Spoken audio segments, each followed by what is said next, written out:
Hello பீபர்ஸ், welcome to filmi craft. நான் உங்கள் அருண். இந்த எபிசோடில் நம்ம பார்க்க போகிற படம் 2024 ஒரு மலையாளம் இன்வெஸ்டிகேட்டிங் கிரைம் த்ரில்லர் படமாக வெளியான கோலம். இப்போ இந்த படத்துடைய கதை என்ன அப்படிங்கிறத லைட்டாக இங்கே நம்ம பார்த்தலாம். படத்தில் ஒரு கார்ப்பரேட் ஆஃபீஸ் ஒன்று காமிக்கப்படுது. அங்கே ஒரு 15-16 பேர் வேலை பார்க்குறாங்க. இந்த கம்பெனிக்கு வாட்ச்மேன் ஒருத்தர் வெளியே இருக்காப்புல. இந்த கம்பெனிக்கு ஐசக் ஜான் அப்படிங்கிறவர் தான் ஓனர், அவர் தான் எம்டி. அவருக்கு அந்த ஆஃபீஸ்லேயே அது கிட்டத்தட்ட ஒரு பெரிய ஹால் மாதிரி இருக்குன்னு வச்சுக்கோங்களேன்.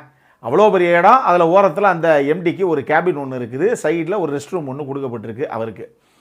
இப்போ வழக்கம் போல் ஒரு நாள் எல்லாரும் ஆஃபீஸுக்கு வர்றாங்க. வந்த உடனே ஒரு கார்ப்பரேட் கம்பெனி எப்படி ஆரம்பிக்கும் அப்படின்னு நினைக்கிறீங்க? வந்த உடனே நாள் வேலை என்ன ஸ்டேட்டஸு அப்படிங்கிறத பார்க்குறாங்களோ இல்லையோ, உள்ளே வந்தோடனே ஃபேஸ்புக் பார்க்க, வாட்ஸ்அப் பார்க்க, அவனுக்கு சொந்த வேலை என்ன இருக்குன்னு பார்க்க, வந்து சேர்ந்துட்டேன் அப்படின்னு வீட்டுக்கு அப்டேட் பண்ண, அங்கேயே உட்காந்து சிஸ்டத்தில் சீட்டு விளையாட, இந்த மாதிரி பல சம்பவங்களை பண்ணுவாங்க. முக்கியமான ஒரு கதாபாத்திரம் அந்த ஆஃபீஸுக்குள்ளே என்ட்ரி கொடுக்குற வரைக்கும் அதே சம்பவம் தான் அந்த படத்துலேயே நடக்குது. அவவே வந்து ஸ்நாக்ஸு சிப்ஸ்னு எல்லாத்தையும் எடுத்து ஒரு பொண்ணு உட்காந்து சாப்பிட்டுக்கிட்டு இருக்கு. அவன் உட்காந்து சீட்டில் ஆண்டுக்கிட்டு இருக்காங்க. ரெண்டு பேராக டெஸ்க் மேலே உட்காந்து ஆளாளுக்கு கரண்ட் அடிச்சுக்கிட்டு இருக்காங்க. எல்லாம் நடக்கத்தான் செய்யுது. அந்த ஆஃபீஸில் வேலை பார்க்குற ஒரு பொண்ணு, ஒரு ரிசப்ஷனிஸ்ட் மாதிரி இருக்கக்கூடிய ஒரு பொண்ணு திடீர்னு சார் வராரு அப்படின்னு லைட்டாக எல்லாத்துக்கும் ஒரு கம்யூனிகேஷனை கொடுக்க போக, அவன் பரபரப்பாகி போய் சீட்டில் உட்காந்து, நான் நைட்டில் இருந்தே சிஸ்டத்தை தவிர எதுவுமே பார்க்கலன்னா பாருங்களேன் அப்படிங்கிற ரேஞ்சுக்கு வேலையை பார்க்க ஆரம்பிக்கிறாங்க. இப்போ நம்ம ஐசக் ஜான் உள்ள என்ட்ரி கொடுக்குறாப்புல. அவர் தான் எம்டி. அவர் உள்ளே வந்த உடனே, ஆமாம் என்ன ஒருத்தனை காணா அப்படின்னு கேட்டுட்டு, இல்லை சார் அவர் நேற்று லேட்டாக போனாப்புல, அதனால் நீ கொஞ்சம் வர லேட் ஆகிடுச்சு சார் அப்படின்னு ஒரு லேடி சொல்ல போக, இங்கே பாருங்கள், கொடுத்த வேலையை கொடுத்த டைமில் முடிச்சுட்டு ஆஃபீஸ் ஹவர்ஸ்க்குள்ளே முடிச்சுட்டு நீங்கள் கிளம்பிட்டே இருக்கணும். என்றைக்காவது ஆஃபீஸ் ஹவர்ஸை தாண்டி நீங்கள் ஸ்ட்ரெச் பண்ணுங்கன்னு ஏதாவது சொல்லியிருக்கேன் வேலை நிமித்தமாக? கொடுத்த வேலையை முடிச்சுட்டு கிளம்பிட்டே இருங்க. அதனால் நீங்கள் உங்கள் வேலையை முடிக்கிறதுக்கு டிலே பண்ணி அதனால் லேட்டாக போயிட்டு மறுநாள் காலையில் இப்படி டிலேயாக வரக்கூடாது, பார்த்துக்கோங்க. அதை வந்து அந்த ஆள் வந்தோன்னு என்ன பார்க்க சொல்லுங்கள் அப்படிங்கிற மாதிரி சொல்லிவிட்டு உள்ளே போகிறாப்புல.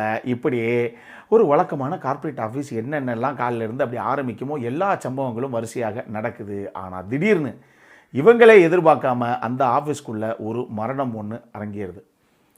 இவங்க எல்லாத்துக்கும் ஒன்றுமே புரியல. என்ன நல்லா தான் இருந்தாங்க, இப்படி ஆச்சு அந்த ஆளுக்கு அப்படிங்கிற மாதிரி. அது யாருங்கிறது நீங்கள் படத்தை பார்த்து தெரிஞ்சுக்கோங்க அப்படிங்கிற மாதிரி எல்லாத்துக்கும் ஒரு ஃபீலு.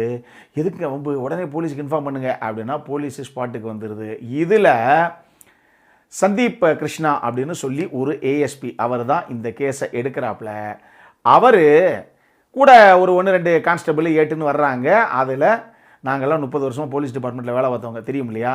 இது ஒரு ஆக்சிடென்டலாக நடந்த ஒரு டெத்து அப்படின்னு அவர் அந்த சந்தீப் கிருஷ்ணா கிட்ட சொல்ல போக, அவர் கொஞ்சம் அப்படி இப்படி உத்து பார்த்து சுற்றி இருக்க விஷயங்களெல்லாம் ஃபோட்டோஸ்லாம் எடுத்துகிட்டு, இல்லைங்க இது ஒரு மர்டர், இதை யார் பண்ணாங்கங்கிறத தான் இன்றைக்கி நம்ம கண்டுபிடிக்கணும் அப்படின்னு சொல்கிறாப்புல.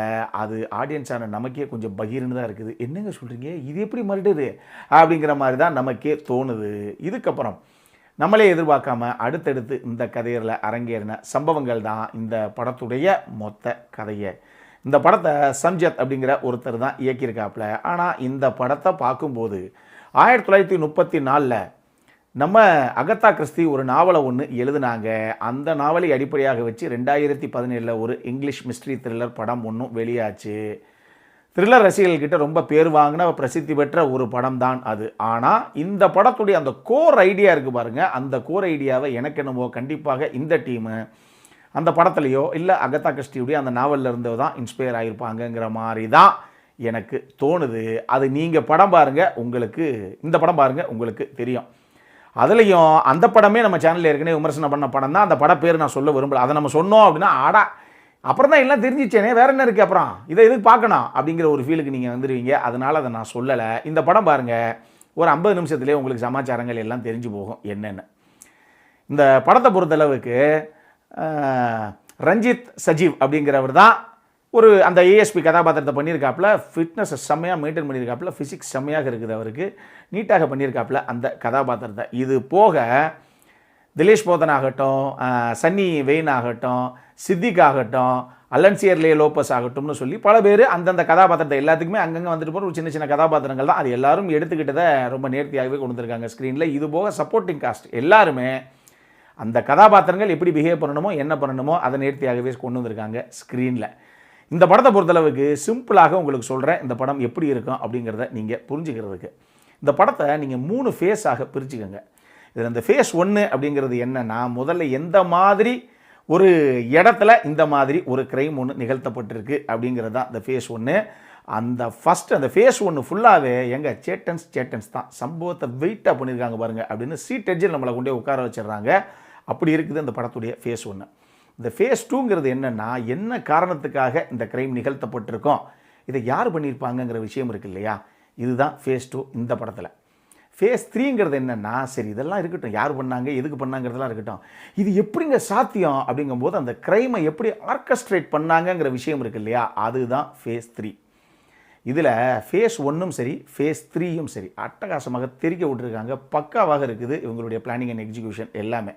சீன்ஸை கன்சீவ் பண்ண விதமே ரொம்ப ஸ்மார்ட்டாக சூப்பர்பான ரைட்டிங், அதை பக்காவாக கொண்டு வந்திருக்காங்க. ஆனால் இந்த 50 கிட்டத்தட்ட 50-55 நிமிஷத்துக்குள்ளேயே இந்த ஃபேஸ் 2வை ஆரம்பிச்சிடுறாங்க இவங்க, அந்த 1.5 மணி நேரத்து வரைக்கும் கதைக்களத்தை நகர்த்துறதுக்கு. இதுக்குள்ளேயே இது எதுக்காக நிகழ்த்தப்பட்டது, யார் பண்ணியிருப்பா, இது எதுக்காக நிகழ்த்தப்பட்டது அப்படிங்கிறத அங்கேயே ஒரு ரிவீலிங் பார்ட்டாக எல்லாத்தையும் இவங்க அன்வீல் பண்ணிடுறாங்க. இங்கே தான் பிரச்சனையே ஆரம்பிக்குது.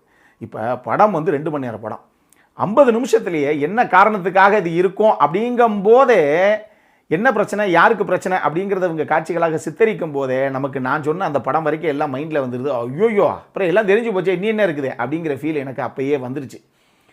ஆனால் உங்களுக்கு அது அந்த படம் வரணுங்கிறதெல்லாம் கிடையாது, இவங்களே ரிவீல் பண்ணிடுறாங்க ஒரு 1.5 மணி நேரத்துக்குள்ளேயே. ஸோ பொதுவாகவே ஒரு மர்டர் மிஸ்ட்ரி கதைக்களங்களில் என்ன விஷயமாக இருக்கும், ஒரு கிரைம் ஒன்று நடக்கும், அது கொலையாக இருந்தது அப்படின்னா குற்றவாளி யாராக இருப்பாங்க அப்படின்னு கடைசி 5 நிமிஷத்து வரைக்கும் பரபரப்புடைய உச்சியில் உட்கார வச்சிருக்கணும். இந்த படத்தில் 1.5 மணி நேரத்துக்குள்ளேயே அந்த சம்பவம் எல்லாத்தையும் இவங்களே ரிவீல் பண்ணிடுறாங்க. இதனாலேயே என்னத்தை எல்லாமே தெரிஞ்சு போச்சு, நீ என்ன இருக்குது அப்படின்னா, இல்லைங்க இருக்குது அப்படின்னு சொல்லி அந்த கடைசி ஒரு 25 நிமிஷத்தை எப்படி இந்த கிரைமை ஆர்கஸ்ட்ரேட் பண்ணாங்க அப்படிங்கிற அந்த விஷயம் சித்தரிக்கப்பட்டிருக்கு. அது ஸ்மார்ட்டாக இருக்குது. ஆனால் நம்ம அந்த சீட் எட்ஜில் உட்காந்துருந்த அந்த பரபரப்பு அப்படிங்கிற அந்த கதையுடைய அந்த டெம்போ 50-55 நிமிஷத்துலேயே இறங்கிடுது கொஞ்சம் கொஞ்சமாக இந்த ஃபேஸ் 2க்குள்ளே நம்ம இன்வால்வ் ஆகும் போதே. அதுதான் பிரச்சனை. இவங்க அங்கே அவ்வளவு எர்லியராக இந்த விஷயத்தை ரிவீல் பண்ணாமல் ஒரு 1.5 மணி நேரத்தை தாண்டி கூட இந்த ரிவீலிங் பார்ட்டையும் கடைசியாக இந்த ஆர்கஸ்ட்ரேஷன் எப்படி பண்ணாங்கங்கிற பார்ட்டையும் வச்சிருந்துருக்கலாமோங்கிற மாதிரி தான் எனக்கு ஒரு ஃபீல் வந்தது.